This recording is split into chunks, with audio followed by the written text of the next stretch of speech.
In last week's episode, we talked about violence as the removal of choice. Let's see what you had to say. So first, I think a big and important thing to talk about, and we're gonna be responding to comments, but we're gonna be doing it a little bit differently. It's a very big topic. It's something that's been written about endlessly by many smart people. It clearly inspires a lot of conversation.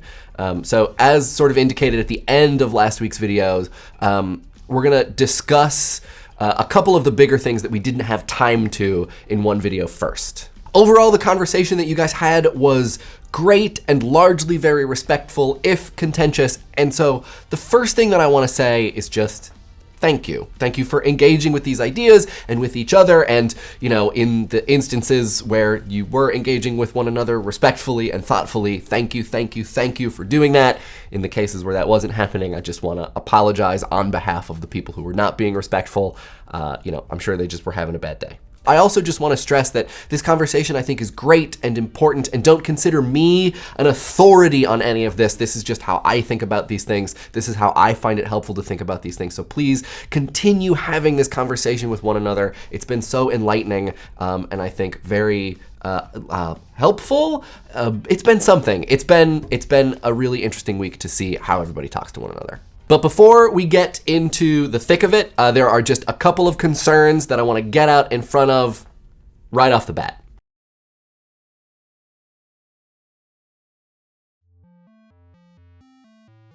And just know that if you're fixing to write a comment to the tune of, I need a content warning for the content warning, then you're making a joke that's on par with, hi hungry, I'm dad. And I would know, because I've made that joke, so I know what it's like. Now, to get to things that I mentioned specifically, BDSM, nature, sports, and illness. So there are two big points that we sort of skated alongside but didn't make explicit in last week's episode that would have probably been helpful to address more directly. The first is that not all violence is bad. We did talk about Anne Bogart and her ideas of artistic violence being necessary to get creative work done, for actors to reach their goals, for directors to be able to make decisions. And so I think that sort of lays the groundwork for an idea that violence inherently, just sort of as such, is not a thing that is necessarily bad. Beyond art, though, I do think that it's necessary to allow that acts of violence are occasionally not only necessary, but preferable for just a million different reasons. For example, the philosopher George Sorel thought that violence was this fundamentally generative force, and that it was required for life and freedom and all this other stuff. He was talking about class struggle and labor strikes and social cohesion, but also Walter Benjamin wrote about the necessary of violence for order, in a sense. Benjamin was talking about the German word, he used the German word, I'm gonna just butcher this, Gewalt, which is kind of tough to translate into English. It kind of means force and power and domination, but it also has a political aspect to it. But one of his fundamental points in his critique of violence was that there are legitimate uses of a concept of violence that are law-making, that you sort of need it to make law. The other big point that we didn't address directly is that there are many things which I think are evocative of violence, but are not in and of themselves violent, in that they don't necessarily constitute the whole or partial removal of agency, which is, how we were sort of building this conception of violence in this episode. So for instance, there's a macro view of mixed martial arts that says that each person is electing to enter into a competition where they know physical harm will occur, and so their agency is not effectively reduced, that the entrance into such a competition or into such a context does not constitute any kind of violence. They're making informed decisions within a context that evokes violence. For most people, I think it's important to realize that's enough. For something to evoke violence, whether it is or is not actually violent, is kind of besides the point. And I think that's a fair thing and something that we have to accept, that there are things that can be evocative of how we normally think of violence, physical harm, but which by this conception of violence are not actually violent, but that's like splitting hairs almost. The micro view of things like MMA is that on an action-by-action basis, each fighter is attempting to restrict the agency of their opponent such that they're not able to win, which is probably what they want to do. And so in this case, there is actual arguable violence. I think that this is also a fair view and also sort of gets at maybe the complexity of using this framework and that you can view things at different scales and in different perspectives. I think also just for MMA specifically, this makes the controversy of rigged games in MMA or boxing all the more interesting because there's a disappointment or an anger at the lack of actual violence when a game is rigged and someone, say, takes a fall. And not necessarily to compare MMA fighters or boxers or people, football players to animals, but I do think that natural violence, or however you want to call it, the violence between animals out in nature, is maybe a similar situation in that, physical harm is inflicted by animals on other animals, but it is not necessarily violent. It is more evocative of violence. I think calling those things violence is a little bit misguided. Animals are a part of the food chain. They don't have nearly the same social or cultural meanings associated with killing and maiming, et cetera, but still for most people, it's enough that, seeing a lion or a tiger, eat some prey, that's evocative of violence. And to see extreme physical harm, people think of that as violent, and whether or not it's actually violent by this conception of violence is beside the point. All of this is summed up really greatly by a comment that Stephen Leotti left on the Idea Channel Facebook, where he talks about sort of the sense of expectation in certain contexts and how that relates to this idea of violence. And he also writes about these situations and our entering into them willingly also being a kind of catharsis. And that's something that we're going to get to, I think, a little bit, we're going to get to more a little bit later. As for BDSM, I kind of just want to defer to a comment that was left on the subreddit by XyloArch, which I'm just going to read a part of because I want to make sure that I get it right, and I think it's really good. They write that BDSM is the sexual exploration of the thrill of having one's agency removed. During BDSM, you offer yourself to be the subject of violence, in quotes, which I think is very effective. That is, you offer your agency, usually by being physically restrained, although humiliation, a kind of mental restraint, is common with BDSM, however, it's not necessary. This is stimulating in the broad sense of stimulating. That is, it engages our attention, and those who engage in BDSM channel this stimulation into sexual stimulation.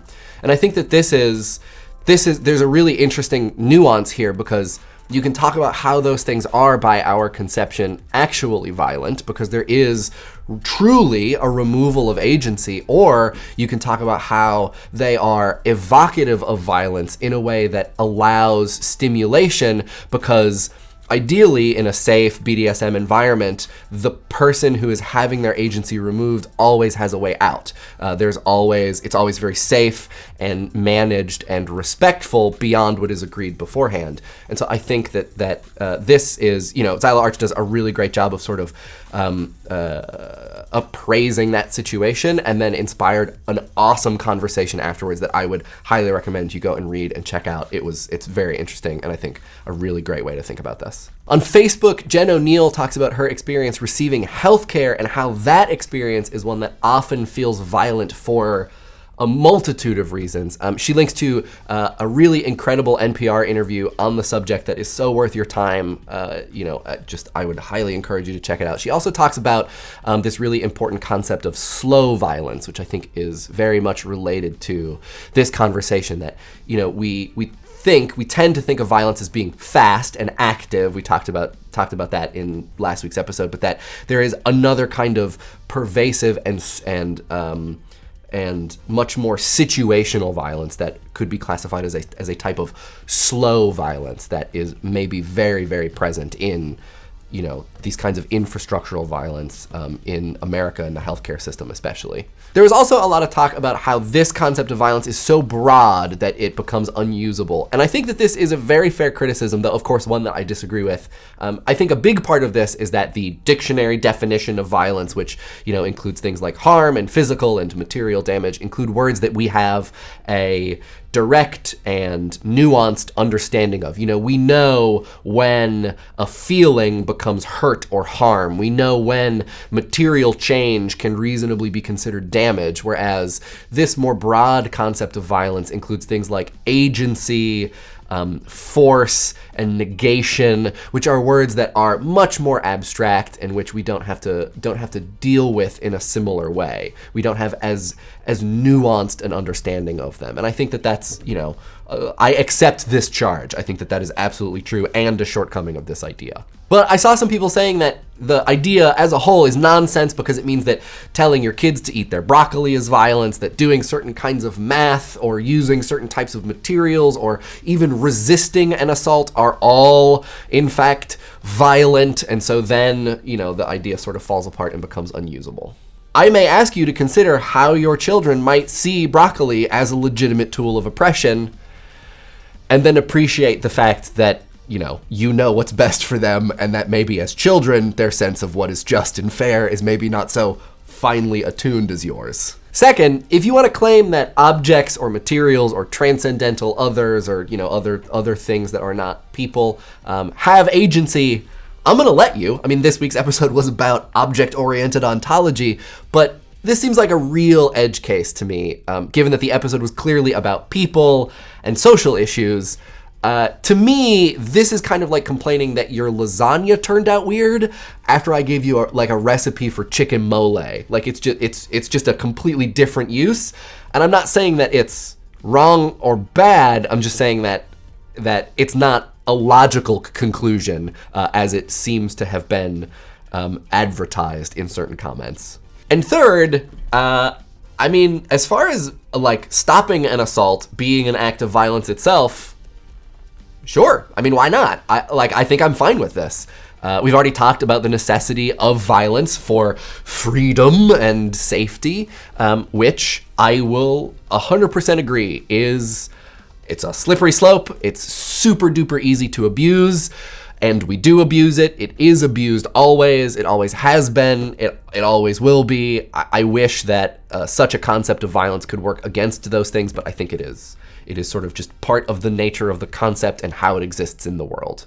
Someone also asked if I realized that this means that bigots can be told that it is an act of violence to silence their speech, and I do realize that. There was also a lot of discomfort and concern that calling speech violence, as Zizek does, is just like a hop, skip, and a jump from legalized censorship, and it's not. The point of this concept is not that it only works for people that I like or agree with. It's that it provides a way to appreciate the experiences of people. All people, in many different situations, many of them seemingly inconsequential, who feel like an act of violence, an act of violence, even a minuscule one, is being perpetrated. And that happens to people who I don't like all the time. A big sticking point here, and it took me a while to figure out what this was, is that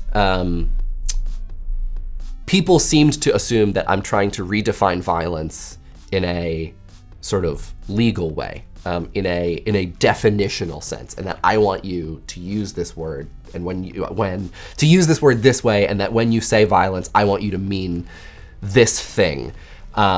And that was maybe my bad in starting the episode off talking about how law thinks about violence, because I want to be super clear that I haven't, and I wouldn't, and I don't know how to call all of the dictionary publishers and lawyers and judges to get the official and legal definition of violence changed. What I'm trying to do is provide a tool to think about the experiences of others, which I know can often be very scary, especially if they're people you disagree with or don't like.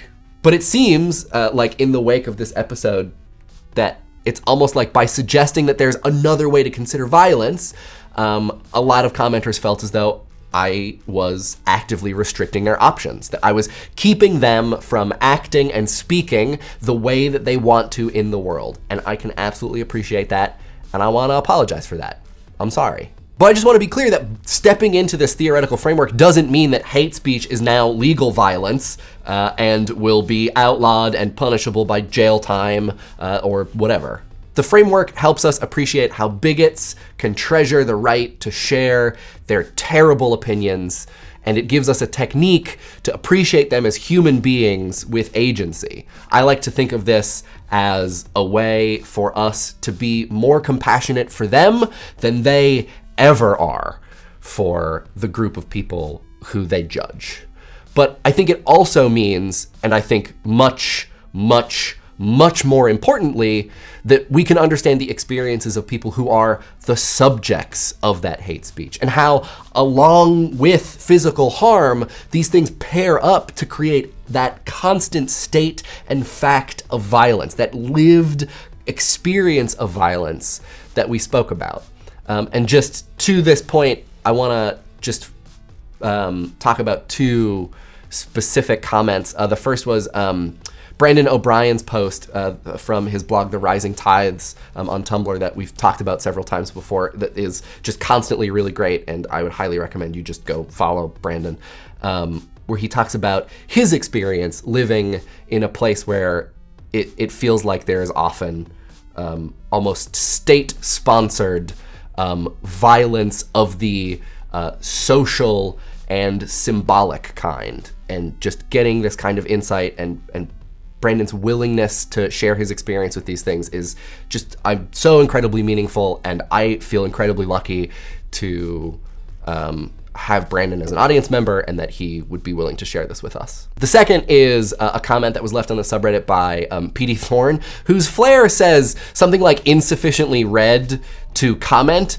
which I just want to say, pdthorn, one, this comment indicates that you are in fact well read. Two, it doesn't really matter. You don't have to be well read. You just have to, sort of be in touch with your subjectivity and know how to compose it into something that gets your meaning across, which you do consistently. And three, you do it consistently. Your comments are always really great. And in this comment, pdthorn talks about the Ta-Nehisi Coates sort of explanation of what it's like to be of an oppressed class in the United States specifically, and how there is a relationship between that symbolic violence, that systemic violence, and physical violence, violence as we normally think about it. And I think that this is a really deeply affecting and effective look at that kind of experience, and I think is one that won't help you appreciate it as a firsthand experience, but will maybe allow you to think about these ideas more compassionately if you do in fact need that inspiration. I want to stop talking because if this is not already longer than the original video, it's probably getting there. If I didn't get to your concern or your question or your comment, I'm sorry. I tried to get to these sort of like broader strokes and pull in comments that I thought were related to those things that I thought it was important to cover that I mentioned at the end of the episode itself. So, this is clearly a huge topic. Maybe this is something we can revisit in a furthermore video, respond to more comments, or just do a second part in the near future. Or you and I can just go and get coffee sometime, talk about violence, talk about how we feel about how it acts in the world, just hang out. I'm down. I'm with it. All right. We'll see you. See you soon.